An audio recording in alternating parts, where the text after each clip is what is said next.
Bismillahirrahmanirrahim. Alhamdulillah wassalatu wassalamu ala Rasulillah wa ba'd. Kaum muslimin yang dimuliakan Allah. Kita pernah mendengar tentang kekuatan gaib. Kekuatan gaib, ya kekuatan sihir, atau apa istilah lainnya, ya guna-guna dan lain sebagainya. Tapi tahukah ternyata kekuatan itu semua itu lemah di hadapan Allah. Kekuatan itu semua tidak akan bisa melakukan apapun atau memberikan dampak apapun, itu pun tanpa seizin Allah. Ya, itu pun tanpa seizin Allah. Ada satu ayat menarik di sini, di surat Thaha, ayat 65 sampai 69. Mari kita baca ayatnya, tapi nanti apa yang akan kita bahas gitu ya. Kisah ini atau ayat ini bercerita tentang Nabi Musa alaihissalam. Sebagaimana kita tahu di surat Thaha itu Allah banyak menyinggung tentang Nabi Allah Musa. Allah berfirman, A'udzubillahi minasyaitonir rajim. Qalu ya Musa, imma an tulqiya wa imma an nakuna awwala man alqa. Qala bal alqu. Fa idza hibaluhum wa 'isiyuhum yukhayyalu ilayhi min sihrihim annaha tas'a. Fa awjasa fi nafsihi khifatan Musa. Qulna la takhaf innaka antal a'la. Wa alqi ma fi yaminika talqaf ma sana'u. Innama sana'u kaidu sahir wa la yuflihu as-sahiru haitsu ata. Baik.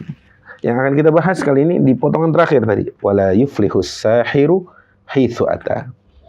Sungguh tidak sekali-kali para penyihir itu sukses, menang haitsu ata, dari arah manapun. Nah, kisah ini kalau kita lihat tadi beberapa ayatnya memang berkaitan dengan peristiwa battle-nya Nabi Musa alaihissalam dengan para penyihir kerajaan di Firaun itu, di istana Firaun. Tapi semuanya itu tidak ada apa-apanya di hadapan kekuatan Allah yang diberikan kepada Nabi Musa alaihissalam sebagai sebuah mukjizat yang fungsinya untuk melemahkan argumentasi musuh itu. Ya. Nah, apa yang menjadi pembahasan di sini atau apa yang kita ingin pelajari di sini, bahwa kekuatan-kekuatan yang tadi, sihir, apalagi jimat atau apa, itu semua tidak ada apa-apanya. Bahkan tidak mendatangkan kemenangan, tidak mendatangkan kebaikan, tidak mendatangkan keberuntungan, sama sekali tidak. Apalagi kemampuan itu terbatas, dan itu semua pun atas izin Allah. Makanya sebenarnya sudah nggak zaman lagi ya, sahabat muslim. Orang masih percaya dukun, main sihir itu sebenarnya udah nggak zaman lagi kali ya. Tapi itulah, sekalipun masih ada yang percaya itu, sekalipun masih ada yang bermain-main dengan sihir dan sebagainya itu, kita dalam hati kita sebagai seorang yang beriman, yang mentauhidkan Allah, harus menetapkan dalam diri kita atau meyakini dengan mantap dalam diri kita bahwa kekuatan sahir atau penyihir itu tidak ada apa-apanya di mata atau di hadapan kekuatan Allah. Artinya, di sini dari ayat ini kita diajarkan untuk juga meminta perlindungan hanya kepada Allah. Ya, hanya kepada Allah, bukan kepada siapapun. Karena siapapun itu namanya bukan, karena semuanya makhluk pasti lemah. Ya. Apalagi makhluk-makhluk ini ya jauh dari Allah, nggak punya kekuatan apa-apa. Ustaz, tapi dia hebat, dia orang pintar. Enggak, dia dukun. Atau dia hanya penyihir.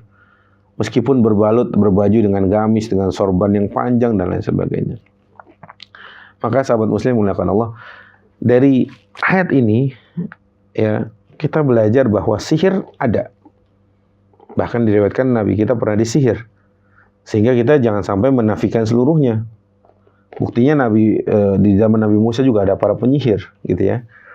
Tapi yang harus kita pahami bahwa penyihir itu, sekuat apapun dia versi mereka, gitu ya, itu tidak ada apa-apanya di hadapan Allah. Maka kita juga nggak boleh tidak meyakini keberadaan sihir itu ada. Sihir itu tetap ada. Karena Nabi kita pun dalam riwayat pernah disihir. Dari ayat yang tadi pun Nabi Musa menghadapi seorang penyihir, bahkan kumpulan penyihir di kerajaan Firaun. Artinya di istana Firaun, itu artinya sihir ada, tapi kekuatannya tidak ada apa-apanya. Kalaupun sihir itu berlaku atau kalaupun sihir itu berdampak kepada seseorang, itu bukan karena kehebatan si penyihir atau si dukun tadi. Itu karena izin Allah. Allah yang mengizinkan semuanya, itu takdir. Sehingga apapun semua pun yang berlaku, yang berjalan di muka bumi itu semuanya atas izin Allah. Oleh karena itu, cukupkanlah untuk minta tolong, untuk percaya dari kekuatan yang tidak ada apa-apanya. Kemudian kita beralih atau hanya fokus kepada yang maha kuat, yang maha perkasa, yang maha melakukan apapun. Bahkan kita sering mengulang-ulang, la haula wala quwata illa billah. Tidak ada daya, tidak ada kekuatan, tidak ada upaya melainkan kekuatan Allah Azza wa Jalla. Aku qouli hadza, astaghfirullah wa lakum. Assalamualaikum warahmatullahi wabarakatuh.